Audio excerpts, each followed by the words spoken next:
Official YouTube channel में खुशामदीद। दोस्तों, ये वीडियो 10वीं जमात महाराष्ट्र बोर्ड साइंस हिस्सा अव्वल की वीडियो है, जिसमें हम सबक नंबर 8 फल्जियात का मुताला कर रहे हैं। ये वीडियो रिड्यूस सिलेबस 2020-2021 के हिसाब से है। आज हम चैप्टर का आखिरी थ्योरी पार्ट 3 पढ़ेंगे, सफ़ा नंबर 106 तक 6 से। इससे पहले की वीडियो में हमने सफ़ा नंबर 105 तक का यानी कि धातु की तहसील और तखलीस तक का पार्ट कंप्लीट किया था। आज हम सफ़ा नंबर 106 से स्टार्ट करेंगे। पार्ट थर्ड की थ्योरी स्टार्ट करने से पहले हम ओमिशन देख लेते हैं क्या है। सफ़ा नंबर 105 तक हमने कंप्लीट कर लिया था। रिडक्शन में 105 के बाद डायरेक्ट सफ़ा नंबर 108 है, यानी कि 106 और 107 से कोई भी पार्ट रिड्यूस नहीं किया गया है। तो हमें सफ़ा नंबर 106, 107 पूरा पढ़ना है। सफ़ा नंबर 108 के ऊपर माहित आएगा तुम्हाला, यानी कि क्या आप जानते हैं, माहिती मिड़वा यानी कि मालूमात हासिल कीजिए। ये दोनों क्वेश्चंस जो है ये ओमिट है, उसके अलावा तमाम चीज़ें सिलेबस में मौजूद है सफ़ा नंबर 108 से। एक बार नज़र डाल लेते हैं उसके ऊपर हम। सफ़ा नंबर 106 पर तो कुछ ओमिट नहीं है, 107 पर भी कुछ उम्मीद नहीं है। 108 के ऊपर चैप्टर के एंडिंग में ये क्या आप जानते हैं और मालूमात हासिल कीजिए कि जो 2 क्वेश्चंस दिए गए हैं ये उम्मीद है। इसके अलावा बाकी तमाम चीज़ें हैं चैप्टर में। आइए सफ़ा नंबर 106 से शुरुआत करते हैं। सफ़ा नंबर 106 पे धातु का ताक्कुल ये हेडिंग दी गई है, उसके अंदर में कुछ क्वेश्चंस दिए गए हैं। ताक्कुल के क्या मानी है? ताक्कुल हमने सबक नंबर 3 में भी पढ़ा है। जवाब कुछ इस तरह होगा उसका। फिजा में मुख्तलिफ अवामिल की वजह से धातु की तकसीद होती है और नतीजन इनकी झीज होती है। धातु, इसी अमल को धातु का ताक्कुल कहते हैं। नाउ मेटल के जो पार्ट्स एयर में एक्सपोज होते हैं, खुली हवा में रहते हैं, उनमें उनका मेटल के एयर के ऑक्सीजन के साथ में अमल होता है, जिसे ऑक्सीडेशन कहते हैं, तकसीद का अमल कहते हैं, जिसकी वजह से उनकी झीज होती है, आहिस्ता आहिस्ता वो कम होने लगते हैं। यही जो प्रोसेस है ये ताक्कुल का प्रोसेस कहलाता है। सेकेंड क्वेश्चन है इसमें, क्या आपने झैल की चीज़ों का मुशाहिदा किया है? इमारत की पुरानी सलाखें, तांबे के बर्तन जिन्हें बहुत अरसे से साफ नहीं किया गया हो, चांदी के जेवरात या मूर्तियां जो तवील अरसे से हवा में खुली रखी हुई हो, पुराना भंगार वगैरह। डे टू डे लाइफ में हम इन चीज़ों का मुशाहिदा करते ही हैं, हमारी नज़रों के सामने ये चीज़ें आती ही है। जब हम इमारत की पुरानी सलाखों को देखेंगे तो उनके ऊपर जंग लगा हुआ दिखाई देता है। बहुत दिनों से रखे हुए अगर कभी तांबे के बर्तन देखते हैं हम, तो ये तांबे के बर्तन के ऊपर हमें तांबे का रंग दिखाई नहीं देता है, बल्कि उसके ऊपर सब्जी माइल, एक ग्रीनिश ब्लैक कलर का कलर दिखाई देता है। नेक्स्ट, चांदी के जेवरात जब नए होते हैं तो एकदम चमकदार और ब्राइट होते हैं, लेकिन जैसे जैसे अरसा बीतता जाता है वो क्या होते हैं, थोड़े काले पड़ते जाते हैं। तवील अरसे से हवा में खुली रखी हुई ये चीज़ें और पुराना भंगार जो है, इसके अंदर सारा भंगार की तमाम चीज़ों के ऊपर हमें जंग लगा हुआ दिखाई देता है। नेक्स्ट, ज़रा सोचिए कि क्वेश्चंस दिए हुए हैं। कुछ अरसे खुली हवा में रखने पर चांदी की अशिया काली और तांबे की अशिया सब्जी माइल क्यों हो जाती है? अब जो ऊपर का मुशाहिदा है हमें उसी का रीज़न पूछ रहा है हमसे। रीज़न कुछ इस तरह से लिखेंगे हम। चांदी की अशिया को खुली हवा में रखने पर चांदी का हवा में मौजूद हाइड्रोजन सल्फाइड से अमल होता है, जिसके नतीजे में अशिया पर सिल्वर सल्फाइड की तह जम जाती है। इसी की वजह से ये अशिया काली हो जाती है। जो हवा में हाइड्रोजन सल्फाइड नामी गैस प्रेजेंट होती है, इस गैस से चांदी अमल करता है और अमल के नतीजे में वहां पर सिल्वर सल्फाइड बनता है, जो कि ब्लैकिश कलर का होता है, और इसकी तह चांदी के बर्तनों पर, चांदी की मूर्तियों पर जमा हो जाती है, जिसकी वजह से उनकी चमक खत्म हो जाती है और वो कतरे काली दिखाई देती है।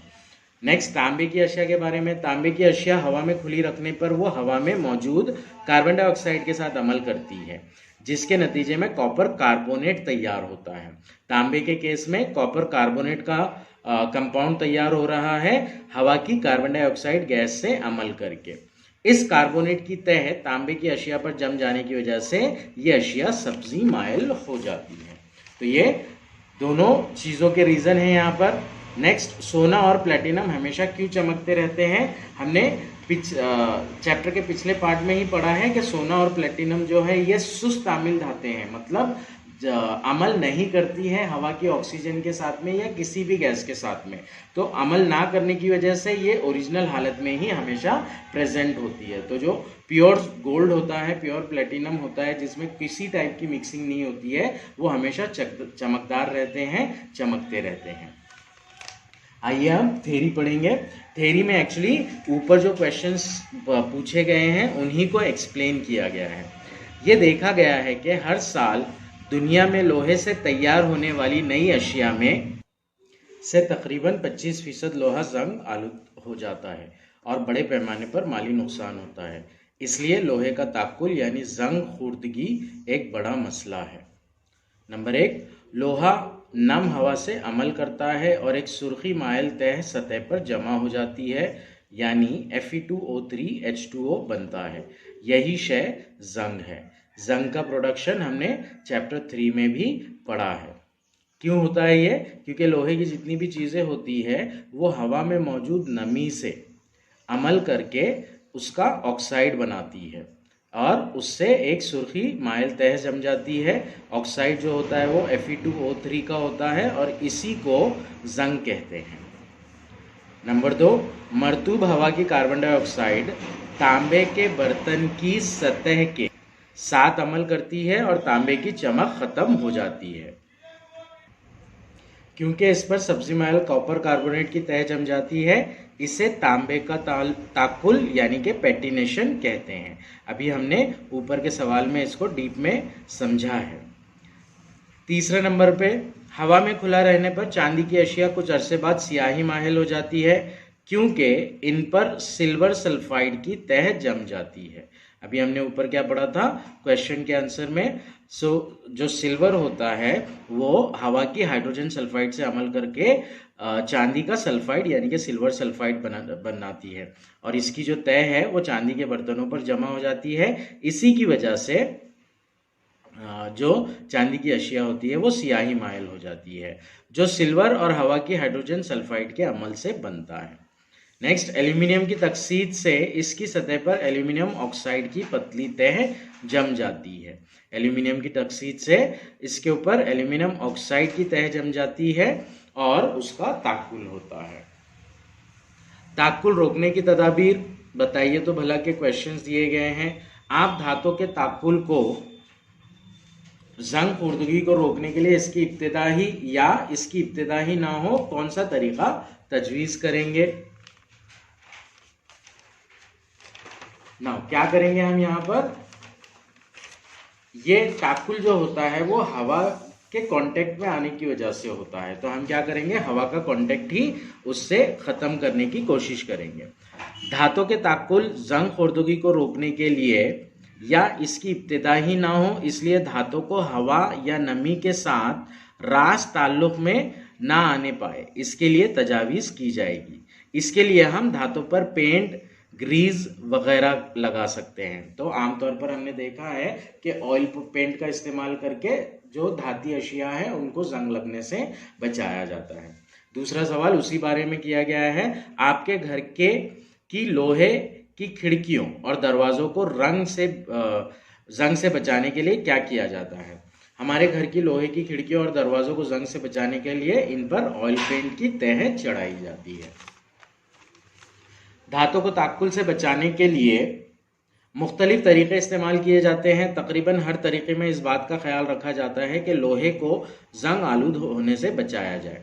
हम लोहे की जंग आलूदगी की शरह को कम कर सकते हैं, मतलब उसकी क्वांटिटी को कम कर सकते हैं धातु और हवा के रब्त को ख़त्म करके, यानी कि जो धात है जिसका ताकुल होता है और हवा, इन दोनों का कांटेक्ट ख़त्म करके, धातु और हवा के रब्त को ख़त्म करके धातु को ताकुल से महफूज रखा जाता है। ताकुल से बचने के लिए कई एहतियाती तदाबीर इख्तियार की जा सकती है, इनमें से चंद दर्ज झैल है। धात की सतह पर किसी दूसरी शय की परत चढ़ा दी जाए जिसकी वजह से धात का ऑक्सीजन और नम हवा से ताल्लुक खत्म हो जाए और इनके दरमियान कोई कीमियाई अमल वाक़ ना हो। नंबर 2, ताकुल से बचाने के लिए धात की सतह पर रंग, तेल, ग्रीस या रोगन की तह चढ़ा दी जाए। मसलन लोहे का ताकुल इस तरीके से रोका जाता है, रंग से, तेल से, ग्रीस से या फिर ऑयल पेंट वगैरह से उसको पेंट करके हवा और मेटल यानी कि लोहे का कांटेक्ट जो है वो खत्म किया जाता है। बढ़ते हैं सफा नंबर 107 की जानिब। आइए दिमाग पर जोर दे के क्वेश्चन पूछे गए हैं।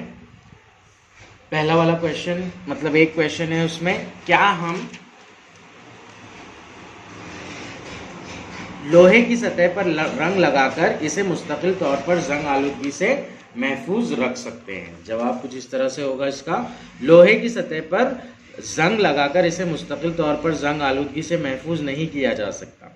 क्यों नहीं किया जा सकता? मुस्तकिल तौर पर, लाइफ लॉन्ग की बात की जा रही है यहाँ पर, क्योंकि अगर उसके अंदर एक मामूली खराश भी आ जाए, किसके अंदर, जो तह चढ़ी हुई है, मामूली एक खरोच भी आ जाए तो वहीं से हवा के साथ में मेटल कांटेक्ट में आ जाता है, जिससे पूरा मेटल जो है वो जंग आलूद हो जाता है आहिस्ता आहिस्ता।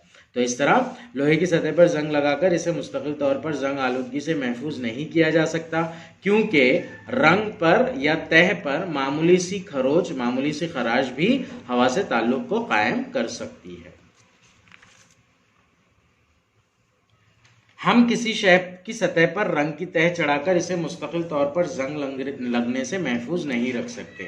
इसी सवाल का जवाब दे रहा है वो। ये तरीका कुछ वक्त के लिए ठीक है। अगर रंग लगाई गई शय की सतह पर खरोच आ जाए तो धात का ताल्लुक हवा से हो जाता है और रंग की सतह के नीचे धात का ताकुल या जंग आलूदगी शुरू हो जाती है। लोहे की नई चादर चमकदार क्यों नजर आती है? ताकुली धात की सतह पर गैर ताकुली धात की परत चढ़ाकर इसे ताकुल से बचाया जा सकता है। ये मुख्तलिफ तरीकों से होता है। लोहे की नई चादर चमकदार क्यों नजर आती है? क्योंकि उसके ऊपर, मतलब वो फ्रेश होती है और जो ठोस होते हैं वो आमतौर पर चमकदार होते हैं।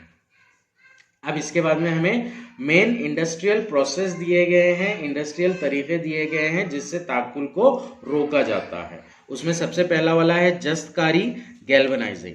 इस तरीके में लोहे या स्टील को ताकुल से बचाने के लिए इस पर जिंक जिस्ट की पतली तह चढ़ाई जाती है। ये जो ऊपर क्वेश्चन कर रहा था एक्चुअली, तो ये इसी के बारे में था। जिंक की तह चढ़ाने से वो ज्यादा चमकदार नजर आते हैं।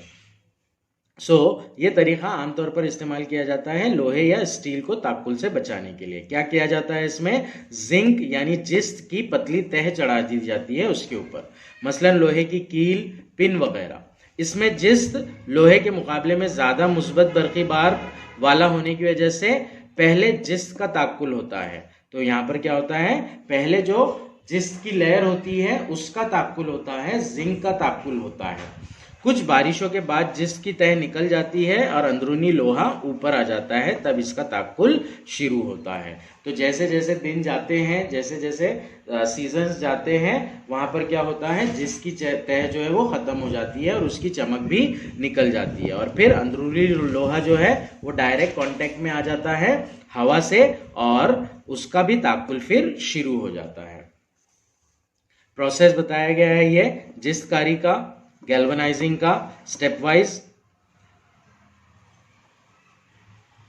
जिसमें जो मेटल होगा सबसे पहले उसको कॉस्टिक पाउडर से साफ करेंगे। साफ करने के बाद उसकी तेज धुलाई होगी, फिर उसे डुबो कर रखा जाएगा, फिर तेज धुलाई होगी, फिर उसके ऊपर खास किस्म का महलूल बहाया जाएगा, फिर उसे खुश्क किया जाएगा। खुश्क करने के बाद में पिघला हुआ जिस जो है वो रखेंगे यहाँ पर और फिर ठंडा करके फाइनल प्रोडक्ट बनेगा, जिसके बाद उसकी जांच की जाएगी। अगला तरीका है कलई करना, इंग्लिश में जिसे टिनिंग कहते हैं। इस तरीके में धात पर टिन की तह चढ़ाई जाती है। टिन जो है ये भी एक मेटल ही है। टिन की तह चढ़ाकर क्या किया जाता है, ताकुल को रोका जाता है। इसी तरीके को कलई कहते हैं, टिनिंग कहते हैं। ये ज्यादातर पीतल या तांबे के बर्तनों के लिए यूज किया जाता है। पीतल या तांबे के बर्तन पर सब्जी माइल तह जम जाती है जो जहरीली होती है। अगर इस तरह के बर्तन में दूध या दही की कढ़ी या खट्टी ग़िज़ाई अशिया रखी जाए तो वो ख़राब हो जाती है। इससे बचने के लिए कलई की जाती है। तांबे के जो पुराने बर्तन होते हैं उसको मार्केट में ले जाकर हम कलई करते हैं। डे टू डे लाइफ में हमने ये देखा है।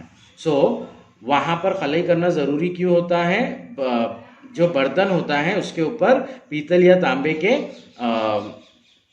कार्बोनेट तैयार होते हैं हवा की कार्बन डाइऑक्साइड गैस से अमल करके। अगर ग़िज़ाई अशिया उसमें रखी जाए तो वो ख़राब हो जाती है और ये जो तह होती है वो जहरीली भी होती है, इसलिए इसकी कलई करना ज़रूरी होता है। तीसरा प्रोसेस है ताक्कुल को रोकने का मुलम्माकारी, जिसे एनोडाइजिंग कहते हैं। इस तरीके में धातु मसलन तांबा, एल्यूमिनियम पर इनके ऑक्साइड की पतली और मजबूत तह चढ़ाई जाती है। ज़्यादातर जो ताक्कुल होता है वो किस चीज़ की वजह से होता है? धात का हवा की ऑक्सीजन के साथ में अमल करके ऑक्साइड बनाना। तो यहाँ पर क्या किया जाता है? जो भी धात को बचाना है ताक्कुल से, उस धात के ऊपर उसी के ऑक्साइड की पतली और मजबूत तह चढ़ाई जाती है। इसमें तांबा या एल्यूमिनियम की शय को मुस्बत बरखीरे के तौर पर इस्तेमाल करते हैं और ऑक्साइड की परत पूरी सतह पर यकसा जमने की वजह से धातों का ताक्कुल रोकने में मददगार होती है। तो बेसिक आइडिया क्या है? वहां पर ऑलरेडी धातों के ऑक्साइड मौजूद होते हैं, मतलब कि धात के ऊपर एक ऐसी तह होती है जिसमें धात तो होती है लेकिन वो ऑक्सीजन के साथ में ऑलरेडी कंबाइन होती है। तो हवा के साथ में जब कांटेक्ट होगा तो हवा की ऑक्सीजन से वो कंबाइन नहीं होती, क्योंकि वो ऑलरेडी ऑक्सीजन के साथ में कंबाइंड है, ऑक्साइड के फॉर्म में है। तो इस तरह से वहां पर ताक्कुल नहीं होता। जब एल्यूमिनियम की मुलम्माकारी की जाती है तो इस पर एल्यूमिनियम ऑक्साइड की तह चढ़ाई जाती है, जो अपने नीचे मौजूद एल्यूमिनियम को ऑक्सीजन और पानी के साथ अमल करने से रोकती है, जिसकी वजह से मजीद तकसीद रुक जाती है। इसे और ज़्यादा महफूज बनाने के लिए ऑक्साइड की तह को ज़्यादा तबीज़ कर दिया जाता है। जितना ज़्यादा ऑक्सीडेशन रोकना है, मतलब ताक्कुल रोकना है, उतनी ज़्यादा क्या करेंगे? वहाँ पर मोटी ऑक्साइड की तह चढ़ाई जाएगी। अगला मेथड जो है ताक्कुल को रोकने का वो है बर्फी मुलम्माकारी। इस अमल में तेज आमिल धात पर बर्फ पाशीद के जरिए सुस्त आमिल धात की तह चढ़ाई जाती है। चमचों पर चांदी की मुलम्माकारी, जेवरात पर सोने की मुलम्माकारी बर्फी मुलम्माकारी की मिसालें हैं। नाउ क्या करते हैं यहाँ पर? कीमती धातों के लिए ही ज़्यादातर यूज होता है ये। कीमती धातों का ताक्कुल अगर कभी रोकना है हमें तो उस पर क्या करेंगे? गैर आमिल धात, सुस्त आमिल धात की परत चढ़ा देंगे। सुस्त आमिल धातें जो होती है वो हवा की नमी और कार्बन डाइऑक्साइड या ऑक्सीजन किसी भी चीज से डायरेक्टली अमल नहीं करती है। तो इस तरह से नीचे के मेटल का, एक्चुअल मेटल का जो सरफेस होता है वो महफूज हो जाता है हवा की ऑक्सीजन और दूसरी गैसेस से। पांचवा तरीका है मखलूतकारी, जिसे भरतकारी भी कहते हैं, इंग्लिश में से अलॉइंग कहते हैं। आजकल इस्तेमाल होने वाली ज़्यादातर अशिया मखलूत धात की होती है। मखलूत धात ये हमने पिछले स्टैंडर्ड्स में पढ़ा है। दो या दो से ज़ायद धातों को मिलाकर एक नई धात जो बनती है उसे मखलूत धात कहते हैं। इसका खास मकसद धातों का ताक्कुल की शिद्दत से तहफ़्फ़ुज़ करना है। एक धात को दूसरी धात या अधात के साथ मिलाकर हमजिन्स आमेज़ा तैयार किया जाता है, इसे मखलूत या भरत कहते हैं। एक धात को दूसरी धात से, यानी कि दो धातों को या दो से ज्यादा धातों को मिलाकर एक हमजिन्स आमेज़ा तैयार किया जाता है। हमजिन्स यानी कि जो एक जैसा दिखाई दे, इसे मखलूत या भरत कहते हैं। मसलन कांसा जो है ये तांबे और टिन का मिक्सचर है। तांबा इसमें 90% लिया जाता है और टिन इसमें 10% लिया जाता है। मान लीजिए 1 किलो की क्वांटिटी में अगर कभी ले रहे हैं मेटल को, तो उसमें 900 ग्राम जो रहेगा वो तांबा रहेगा और 100 ग्राम जो रहेगा वो टिन रहेगा। ब्रॉन्ज से बना हुआ मुजस्समा धूप और बारिश में ज़्यादा अरसे तक महफूज रहता है। स्टेनलेस स्टील जो पानी और हवा में जंग आलूद नहीं होता, स्टेनलेस स्टील भी होता है। स्टेनलेस स्टील में कार्बन को मिलाया जाता है, जिसकी वजह से वो ऑलरेडी कार्बन के साथ में कोई अमल नहीं करता। ये जो मखलूत है ये लोहा, क्रोमियम और कार्बन को मिलाकर बनाया जाता है। लोहा 74%, क्रोमियम 18% और कार्बन 8% होता है इसके अंदर। फी जमाना एक मखलूत धात सिक्के ढालने में इस्तेमाल होती है। फी जमाना एक मखलूत धात सिक्के ढालने में इस्तेमाल होती है। जो सिक्के हैं वो भी स्टेनलेस स्टील से ही बने होते हैं। पहले तांबे और पीतल वगैरह के सिक्के आते थे, लेकिन अब जो सिक्के बनते हैं वो यूजुअली स्टेनलेस स्टील से ही बनते हैं। सिलेबस में ये जो दोनों पार्ट हैं ये दोनों रिड्यूस हैं। तो इस तरह से ये चैप्टर हमारा ख़त्म हुआ। अगली वीडियो में इंशाल्लाह हम इस सबक की मश्क देखेंगे।